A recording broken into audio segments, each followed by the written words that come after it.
Hello दोस्तों, स्वागत है आपका अपना यूट्यूब चैनल संतोष क्लासेज में। आज मैं आप लोगों के साथ डायरेक्ट इनिशिएशन और इनडायरेक्ट इनिशिएशन, सीधा मार का तरीका और उल्टी मार का तरीका के बारे में आज आप लोगों के साथ डिस्कस करेंगे।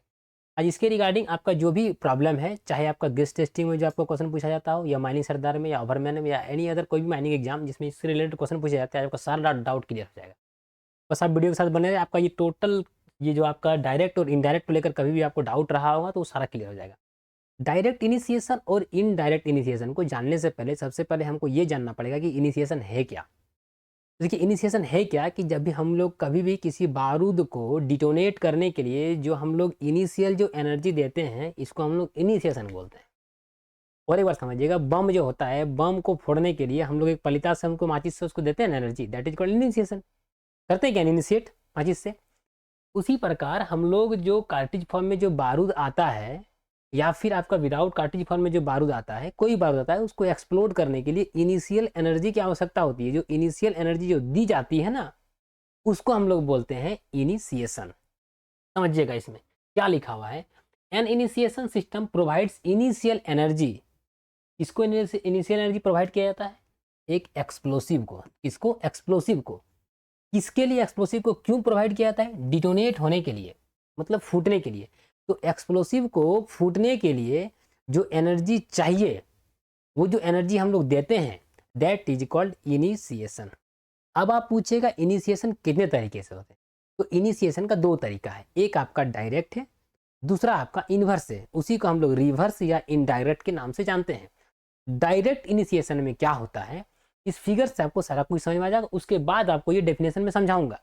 डायरेक्ट इनिशिएशन में क्या होता है कि बाय द वे, आप एक साधारण भाषा में समझिए कि अंडरग्राउंड में होल किए, जो भी प्रोसीजर होता है होल को साफ वगैरह करने का आप कर लिए। क्रैक वगैरह यदि बाय द वे आप उसको नहीं जान पाए तो उससे बचने के लिए हम लोग स्टेमिंग करते हैं। स्टेमिंग कर दिए, स्टेमिंग करने के बाद हम लोग उसमें कार्ट्रिज डाल देते हैं। मान के चलिए एक होल में आपका 600 ग्राम का एक्सप्लोसिव लग रहा है, 200 ग्राम का कार्ट्रिज आता है, मान के चलिए। तो आप कितना दीजिएगा? 3 गो दीजिएगा।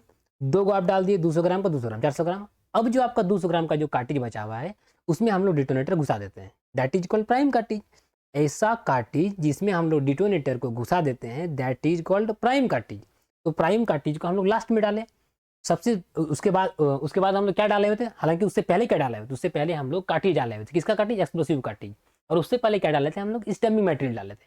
सबसे लास्ट में क्या डाले? हम लोग प्राइम कार्ट्रिज। हो गया। अब प्राइम कार्ट्रिज जो डालें, उसमें जो डिटोनेटर का जो बिजनेस एंड है, जो ब्लैक वाला देख रहे हैं, इसको हम लोग बिजनेस एंड बोलते हैं, या फिर इसको हम लोग एक्टिव एंड बोलते हैं। ठीक है, कभी आपको क्वेश्चन पूछ सकता है एग्जाम में, क्या क्वेश्चन पूछेगा कोई जानता नहीं है। तो जो बिजनेस एंड या जो एक्टिव एंड है, उसका जो डायरेक्शन है, उसका जो डायरेक्शन है वो आपका होल के अंदर की ओर है। होल के अंदर की ओर है मतलब क्या है? इनवर्ड है, इधर है। डिटोनेटर का जो डायरेक्शन है वो आपका होल के अंदर की ओर है, इनवर्ड है। बिजनेस एंड या एक्टिव एंड का जो डायरेक्शन है इनवर्ड है। प्राइम कार्ट्रिज सबसे लास्ट में है, उससे पहले क्या है? कार्ट्रिज, है ना। इस प्रकार जो हम लोग इनिशिएट करते हैं एक्सप्लोसिव को डिटोनेट करने के लिए, ये जो सिस्टम है, ये जो हम डायरेक्ट जो एनर्जी देते हैं इसको, that is called direct initiation. Clear हो गया। अब हम लोग आते हैं इसका डेफिनेशन पे, फिर आपको बताएंगे कि डायरेक्ट इनिशिएशन कहाँ करते हैं और क्यों करते हैं। ए कार्ट्रिज ऑफ नॉन कंबसिबल स्टेमिंग, बिना जलने वाला जो स्टेमिंग, जो आपको बालू और मिट्टी से जो बनता है, दैट इज हम लोग गोला माटी बोलते हैं। सबसे पहले is first pushed in the hole, सबसे पहले हम लोग होल में डाल देते हैं। एक नंबर में हम लोग क्या किए? गोला माटी डाल दिए। दूसरा नंबर में after that cartridge of explosive, explosive का कार्ट्रिज को हम लोग प्लेस कर देते हैं होल में। देखिए डाले क्या नहीं, ये आपका 2 नंबर में हो गया। एंड द प्राइम कार्ट्रिज या primer cartridge, and the prime cartridge या प्राइमर कार्ट्रिज को पुश्ड करते हैं, मतलब क्या? ये वाला बात हो गया 3 नंबर में। Last of all with the active end, जो एक्टिव एंड ये वाला, of the detonator, detonator pointing inward, inward होना चाहिए, उसका जो दिशा इनवर्ड की होना चाहिए। It is called direct initiation. समझ गए बात को? क्या क्या लिखा था? होल में सबसे पहले हम लोग गोला माटी डाले, उसके बाद हम लोग कार्ट्रिज को डाले, कार्ट्रिज के बाद प्राइम कार्ट्रिज को डाले, प्राइम कार्ट्रिज में जो डिटोनेटर का जो एक्टिव एंड है या बिजनेस एंड है आपका होल के अंदर की ओर है, इनवर्ड है। इस प्रकार जो हम लोग इनिशिएट करते हैं that is called direct initiation system. ये हो गया। कहाँ यूज करते हैं? जहाँ पर कट ब्लास्टिंग होता है, जहाँ पर स्लाइसिंग होता है। कट ब्लास्टिंग और स्लाइसिंग में क्यों यूज करते हैं? ताकि जो इससे सबसे अधिक डायरेक्ट और इनडायरेक्ट में सबसे अधिक यदि वाइब्रेशन जो प्रोड्यूस होता है वो आपका डायरेक्ट इनिशिएशन होता है। क्यों होता है? क्योंकि फेस में क्या होता है कि इसका जो वेव जो होता है वो अंदर की ओर मारता है। जब अंदर की ओर, क्या अंदर की ओर आपका पूरा हार्ड रॉक है, जहां तक आप फ्री फेस बनाए वहीं तक आपका फ्री फेस मिलेगा ना, उसके बाद तो आपको फ्री फेस नहीं मिलेगा। अंदर की ओर आपका पूरा हार्ड रॉक है या हार्ड या कोयला है, जो भी है, तो पूरा वेव आपका अंदर की ओर जाता है, तो वाइब्रेशन बहुत ज़्यादा होता है। तो वाइब्रेशन बहुत ज़्यादा होता है, इसी के लिए वाइब्रेशन जो बहुत ज़्यादा होता है उससे बचने के लिए हम लोग क्या करते हैं? कट ब्लास्टिंग करते हैं। तो इसलिए बोला गया है कि कट ब्लास्टिंग में ही आप डायरेक्ट इनिशिएशन का यूज़ कर सकते हैं। जहाँ पर आप कट ब्लास्टिंग नहीं किए आप नहीं यूज़ कर सकते हैं। यदि नहीं करेंगे कट ब्लास्टिंग, सोल ब्लास्टिंग करेंगे तो आप इन्वर्स कीजिए। क्यों? क्योंकि इन्वर्स में जो वेव का जो डायरेक्शन होता है वो बाहर की ओर होता है, और बाहर की ओर क्या आपका फ्री फेस है, तो फ्री फेस की ओर आपका वेव आएगा, तो आपका जो वाइब्रेशन है वो कम होगा। ये समझ गए। दूसरा क्या कारण है? यदि इसमें क्या होता है, ब्लोन आउट जो शॉर्ट होने का जो रिस्क होता है वो सबसे कम होता है। कारण क्या है? इसका जो डायरेक्शन है, वेव का डायरेक्शन अंदर की ओर है। यदि वेव का डायरेक्शन बाहर की ओर होता तो ये पूरा एरिया को ना फोड़कर बाहर की ओर बाहर निकल जाता, ये पूरा एक्सप्लोसिव बाहर की ओर निकल जाता फूट के। तो यदि हमारा फेस के बाहर में किसी प्रकार का यदि ज्वलनशील गैस मौजूद है तो उसको क्या कर देगा? गैस एक्सप्लोजन हो जाएगा, आग लगा देगा। तो समझ गए बात को ना? इसी कारण से बोला गया है कि इसका आपका जो वेव का जो डायरेक्शन है अंदर की ओर है, तो इधर आपका निकलने का चांस कम है। तो बोलता है to reduce risk of blown out shot, मतलब डायरेक्ट इनिशिएशन में जो लिख दे रहा हूं मैं कि ताकि आपका एग्जाम में क्वेश्चन पूछेगा तो आपको प्रॉब्लम ना हो। ब्लोन आउट जो शॉर्ट होने का जो रिस्क होता है वो कम होता है, रिस्क कम होता है। कारण क्या है? कि जो उसमें जो वेव का जो जब हम लोग फोड़ते हैं ना तो वेव पैदा होता है ना, जो वेव जो प्रोड्यूस होता है उसका डायरेक्शन आपका अंदर की ओर होता है, इन बाई की ओर उधर होता है। क्लियर हो गया ना? अब हम लोग आपके साथ डिस्कस करते हैं इनडायरेक्ट इनिशिएशन, जिसको हम लोग इनवर्स इनिशिएशन ही बोलते हैं। इनडायरेक्ट इनिशिएशन बोलिए, इनडायरेक्ट इनिशिएशन। आप विदाउट स्किप किए हुए आप वीडियो पे बने रहे, आपको सारा कुछ समझ में आ जाएगा, आप भूलिएगा भी नहीं। या इसका दूसरा नाम रिवर्स इनिशिएशन ही बोलते हैं, रिवर्स इनिशिएशन या ही है। अभी मैं आपके साथ एकदम आपको समझ में आ जाएगा रिवर्स इनिशिएशन क्या है। इसको आगे बढ़ने से पहले मैं आपको बताना चाहता हूँ, अभी सीसीएल का वैकेंसी आया हुआ है, परसों ही आया है। मैं आपको अपना यूट्यूब चैनल में उसको डाल दिया वैकेंसी के बारे में। यदि आपको वैकेंसी के बारे में रिलेटेड जानकारी चाहिए, आप वहाँ पे जाके, मैं डिस्क्रिप्शन बॉक्स में लिंक दे दूंगा, आप जाकर देख सकते हैं कि उसका क्या क्या रिक्वायरमेंट है। मैं सीसीएल पे कंप्लीट एक only for CCL dedicated batch, CCL dedicated batch मतलब एकदम कंप्लीट सीसीएल पे डेडिकेट रहेगा। किस तरह डेडिकेट रहेगा? जो उसमें जो आपका एनेक्स्चर 1 में जो आपका सिलेबस दिया हुआ है अकॉर्डिंग 100% अकॉर्डिंग टू सिलेबस ही पढ़ाया जाएगा, अकॉर्डिंग टू आपका सिलेबस ही पढ़ाया जाएगा कंप्लीट। तो जो इंटरेस्टेड है कि हमको ओनली फॉर सीसीएल का ही तैयारी करना है, ओनली फॉर 1 महीने का क्लास करवाया जाएगा कंप्लीट, और मैं कोशिश करूंगा कि आपका 100% सिलेक्शन हो जाए। बस आपको जो होमवर्क दिया जाएगा या आपको जो टास्क दिया जाएगा वो आप कंप्लीट करें, 100% हो जाएगा।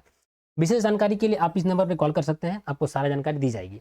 अब आगे हम लोग बात करते हैं इनडायरेक्ट इनिशिएशन के बारे में, जिसको हम लोग इनवर्स इनिशिएशन बोलते हैं या रिवर्स इनिशिएशन बोलते हैं। इसमें क्या होता है समझिएगा। इसमें होल आपका हो गया, डायरेक्ट में कर दिया था। इसमें क्या इनडायरेक्ट में क्या, सबसे पहले होल करने के बाद स्टेइंग मटेरियल डालें।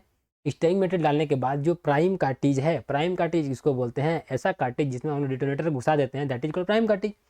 तो उसके बाद हम लोग सबसे पहले हम लोग जो स्टेमिंग मटेरियल डालें 1 नंबर में, 2 नंबर में हम लोग डालेंगे प्राइम कार्टिज को। किसमें? इनवर्स इनिशिएशन में। प्राइम कार्टिज डालने के बाद, जैसे कि मान के चलिए 600 ग्राम हमको चाहिए या 750 ग्राम, 250 ग्राम कार्टिज है, तो क्या वो डालेंगे? 3 वो डालेंगे, तो 250 का। तो हमको 3 वो डालेंगे, तो सबसे पहले हमको एक वो जो डालेंगे 250 ग्राम का, वो आपका उसमें वो प्राइम कार्टिज रहेगा, उसमें डिटोनेटर घुसाया हुआ रहेगा, और उसका वायर को निकाल दिए, ये आपका डिटोनेटर वायर हो गया। क्लियर हो गया? और उसके बाद हमको कितना चाहिए? 2 चाहिए, 250 ग्राम डाल दिए, तो 500 ग्राम के लिए 2 कार्टिज और चाहिए, तो 250 ग्राम डाल दिया। स्टेमिंग, प्राइम कार्टिज, उसके बाद कार्टिज को डालते हैं, उसके बाद स्टेमिंग। और इस प्रकार जो हम लोग डिटोनेटर को जो डालते हैं उसका जो बिजनेस एंड होता है, अभी उससे पहले आपको बताएं ताकि आपको सारा कुछ समझ में आ जाए, या इसको भी दूसरा नाम हम लोग एक्टिव एंड भी बोलते हैं।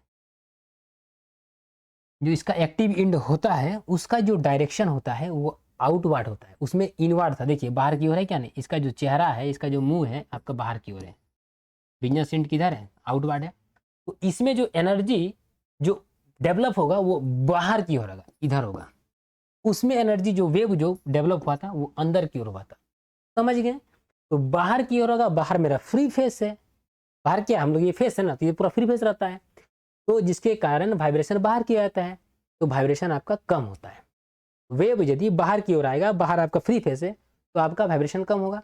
यही कारण है कि इन्वर्स इनिशिएशन का सॉलिड ब्लास्टिंग या स्टोन ड्रिफ्ट, या फिर जहाँ पे हम लोग टनल वगैरह बनाते हैं, या फिर एडजॉइनिंग गैलरी, उसको भी मैं लिख दे रहा हूँ कि ताकि आप कंफ्यूज ना हो।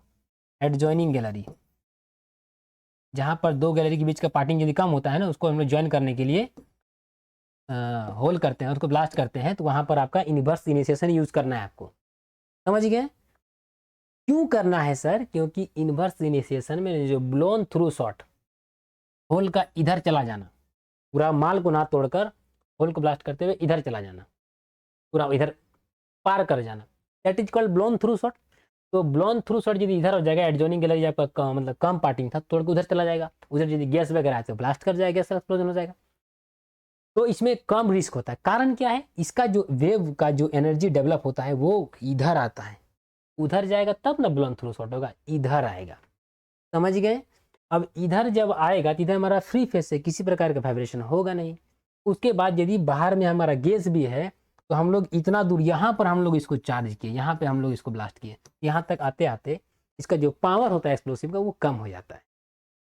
यही कारण है कि solid blasting, stone drift, tunnel जहाँ बनाते हैं, जहाँ पर एडजॉइनिंग गैलरी करते हैं, वहाँ पर हम लोग जनरली इन्वर्स इनिशिएशन या फिर रिवर्स इनिशिएशन का यूज़ करते हैं। जनरली हम लोग अभी लगभग हर जगह इन्वर्स इनिशिएशन का यूज़ होता है, ये समझ जाइए। अब हम लोग आते हैं इसके डेफिनेशन पे। डेफिनेशन में क्या लिखा गया है वो आप समझिए। लिखा हुआ है, a cartridge of non combustible stemming material is first pushed in the hole. सबसे पहले हम लोग स्टेमिंग मटेरियल को पुश्ड कर दिए, गोला माटी, समझ गए। इसमें आपका सैंड और क्ले होता है, सैंड प्लस क्ले मिल के आपका क्या बनाता है, स्टेमिंग मटेरियल बनाता है। सैंड कितना होता है 3 भाग में, क्ले कितना होता है 1 भाग में, ये भी आपको पता है, क्वेश्चन पूछ सकता है। अब आते हैं डेफिनेशन पे, होल में डाल दिए। After that prime cartridge placed in the hole, डाल दिए प्राइम कार्टिज को, and last all the cartridge of explosive pushed in the hole, बाकी जो कार्टिज को होल में पुश कर दिए, और फिर लास्ट में हम लोग इसको क्या कर दिए, स्टेमिंग करके कंप्लीट कर दिए। In this initiation active end of detonator, जो एक्टिव इंड ऑफ डिटोनेटर है वो आपका आउटवर्ड होता है, उसका पॉइंट क्या बाहर की होता है। इस सिस्टम को हम लोग इनवर्स इनिशिएशन सिस्टम बोलते हैं। कहाँ करते हैं, यहाँ करते हैं, समझ गए। इस प्रकार हम लोग डायरेक्ट और इनडायरेक्ट इनिशिएशन के बारे में समझे कि क्या होता है, कहाँ यूज़ करते हैं, क्यों यूज़ करते हैं, ये सारा चीज़ आपके साथ मैंने डिस्कस किया। इसके रिगार्डिंग यदि आपको कहीं पर भी प्रॉब्लम हो तो आप कमेंट सेक्शन में जाकर कमेंट कर सकते हैं, मैं आपके कमेंट का रिप्लाई ज़रूर करूँगा। यदि आपको हमारे ऑनलाइन क्लास के बारे में यदि आपको जानकारी चाहिए तो आप इस नंबर पे कॉल कर सकते हैं, या मैं आपको एक अलग सा नंबर दे रहा हूँ, इसके अलावा भी एक नंबर है, ये मेरा पर्सनल नंबर है, आप इस नंबर पे कॉल कर सकते हैं। एक अभी CCL पे डेडिकेटेड बैच,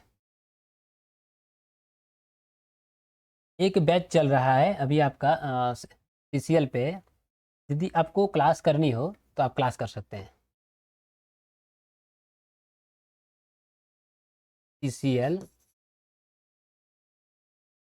डेडिकेटेड बैच, ये आपका बैच स्टार्ट होगा 1 अप्रैल को, 1/4/2023 को। यदि आप हमारे साथ जुड़ना चाहते हैं, आपको ये मेरा क्लास यदि अच्छा लग रहा हो, आप यूट्यूब पे और भी बहुत सारे क्लास अवेलेबल हैं रेगुलेशन को लेकर, आप जाकर उसमें देख सकते हैं। जो मैंने रेगुलेशन बताया है, रूल्स बताया, एक्ट बताया, उससे भी आप फ़ायदा ले सकते हैं। इसके अलावा यदि आपको हमसे लाइव क्लास करना हो तो आप हमारे क्लास के साथ जुड़ सकते हैं, इस नंबर पर कॉल कर सकते हैं। 1 महीने का CCL डेडिकेटेड बैच चलाया जाएगा, बहुत ही कम मतलब पेमेंट पे आप क्लास कर सकते हैं, और 100% मैं कोशिश करूँगा कि आपका सिलेक्शन हो जाए।